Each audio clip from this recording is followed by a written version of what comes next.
Hello, how are you doing today? I hope you're having a wonderful day.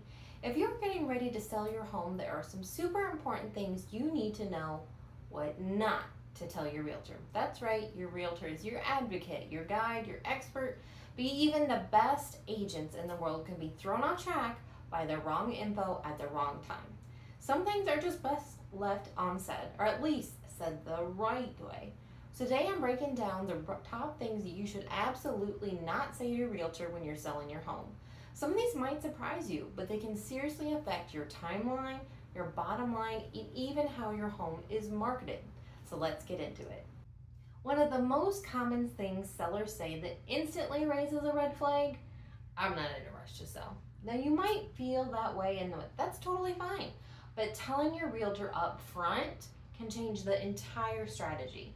It might affect how aggressively your home is priced, or how it's marketed, or even how urgently buyers are followed up with after a showing. Your realtor's job is to get you the best price in the quickest amount of time. So on the other hand, if they know you're on a tight timeline and time is of the essence, their strategy might shift from getting you the most money to getting you the best deal quickly. What could mean that encourages you to accept a lower offer, and then you really would want to if you knew that money was your priority and not time. So that's where during a listing appointment, I always ask that question: what is your priority? To get the highest price you possibly can, or to get it in the quickest amount of time? Because you can't really have both. Or is it more about convenience, not having to move twice, like move your stuff into storage and then move into a new home, or do you have a specific date in mind? So you really need to decide which one is the most important to you. So instead, talk about your goals. Do you want to get that best price? Do you want to close by a certain date? Do you want to be more flexible? That kind of information helps your realtor tailor your marketing plan without slowing down the momentum of getting your house sold timely. We all love our homes. It's our homes. It's not just a house to us. It's a place where we lived. But here's the deal. Telling your realtor your home is perfect just the way it is can backfire. Even the best homes usually need a little tweak before hitting the market, whether it's staging, decluttering, or a fresh coat of paint. Now, realtors know what buyers are looking for right now in our area, and they want your house to shine and show off the best benefits. So instead of insisting everything's be perfect, be open to some ideas of what can even make it better. A few small changes to make a massive difference in your final sales price. Declutter. Get rid of anything that you don't want and you've even thought of getting rid of. Just get rid of it. Get it out of the house, not put it in the garage, and get it out. Depersonalize. Take pictures off the wall. Take things that are important to you but probably nobody else would care about. And then follow it up with staging, putting things in order, making rooms feel bigger, make sure there's a lot of light coming in, just to make sure that you are giving your house the best foot forward. This is another big one. Avoid blurting that out, your absolute and bottom dollar price, right off the bat. I really don't ever want to know what your bottom dollar is. Even when you get an offer, you don't have to tell me what your bottom dollar is. You can be like, well, what if I countered at this price? How much would I get? I still don't know that that's your bottom dollar. It's just a counter offer that you're willing to make and see if a buyer will accept it. You hired your realtor to negotiate on your behalf. So if you lead with your lowest acceptable price right up front, it might influence how your agent negotiates with buyers. Sometimes I'm going to be working with a buyer and a seller at the same time, so maybe even subconsciously I may be implying to the buyer that they would accept an offer, the seller would accept an offer that's lower because you told me your bottom dollar. So instead, talk about your ideal price range and then be guided by the realtor's information from the comparable homes that are like yours and on the market and have sold, and other market trends, like is it a buyer's market, is it a seller market, what's it doing in your area. That doesn't mean you can't be honest with your realtor. Of course I want you to be honest. I just don't want it to accidentally show up on an offer and you suspect that I told the buyer what your bottom dollar was, and so that they would get the offer accepted so we could close. I still want to represent you, so I really don't want that information. I don't want you to suspect anything. A good agent will always work to get you the best price, but unconscious bias is a real thing. I get it. Your home holds those memories: birthdays, holidays, first steps, even backyard barbecues. But here's the truth. Telling your realtor all about your emotional attachment to the house can cloud the process. When sellers are emotionally tied, they often overvalue their home because of those memories. Anytime they get feedback on a showing, they're just be like, that's not true, that's not my house. Reject solid offers just because it doesn't feel like, oh, I didn't like that buyer when they came in. You don't want that to be why you don't accept an offer. You need to be able to move on. There's a reason that you're selling. So help your realtor keep a clear-eyed view of the property's market potential. Keep those memories close to your heart, but keep the selling process focused on the business side of things. Never say, let's not mention that when it comes to known issues. If there's a leaky roof, past termite problems, or some cracked foundation, your realtor needs to know. Keeping these issues a secret can create legal problems later on and could cost you the deal.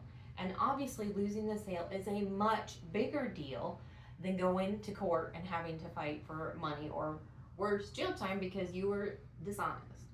So your agent is there to protect you, and when they have the full picture, they can help you how to disclose and deal with this problem, whether you want to go ahead and repair it or you want to make everyone aware of the problem, adjust the price accordingly. Surprisingly, are definitely going to kill deals, but transparency builds trust.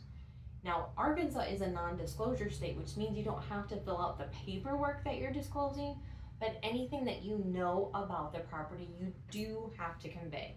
Anything that you know is not working, anything that's happened in the past, like if it's flooded or there's been a fire, you do by law have to disclose this.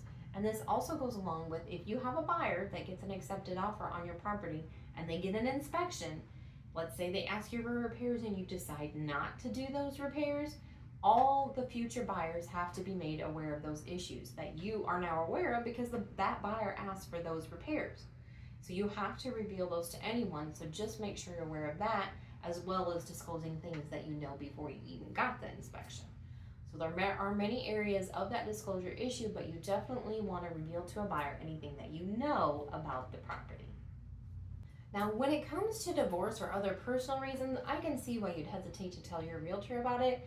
And it can be a tough situation because, again, it's an emotional situation, it's an emotional process. But it's so important to keep your personal reasons for selling to yourself. Whether it is that divorce or a job loss or other sensitive situation, this information can be used against you in negotiations. So a buyer who knows that you're in a tough spot, that you have to hurry up and sell so that you can complete the divorce process, or you have a job that's far away so you're going to start moving and that means it's going to be harder for you to maintain that old household, then the buyer knows that they have the upper hand when it comes to maybe a low ball offer. So you don't want to act like you're desperate. You don't need to reveal why that you're moving. You don't have to have a specific reason. You can simply say, our housing needs have changed. It's perfectly sufficient. And that covers everything. So just keep that in mind, and you don't have to tell your realtor about it. You don't have to tell your buyer about it. You're just moving. That's all that matters. Here's one that you may think you need to reveal, but you don't. The neighbors are so noisy. No house is perfect, and no neighborhood is without its own quirks. Of course, there could be the dog down the street that barks all the time, or the neighbor across the street that has a lot of parties. Now, while you should never lie about the material defects of your home, you also don't need to volunteer every little annoyance. Those noisy neighbors may be just up your buyer's alley and be happy to have them to party with. But if the buyers do their own due diligence, then your realtor's job is to market your home in its best light. If you fill their head with all the little things that are annoying you and driving you crazy, it can be hard for them to stay enthusiastic about the home and the property. So do focus on the positives and let the property speak for itself. This is also why I encourage buyers to drive by the property that they're interested in buying at different times of the day. See how busy it is. See if there's those barking dogs. Maybe there's a rooster crowing a couple blocks away that will drive them crazy. I don't know. But it is important for the buyers to do their due diligence. You don't have to reveal those details about everything that bothers you. Here's your bottom line. Your realtor is your partner, not your therapist, not your fixer, and not your mind reader.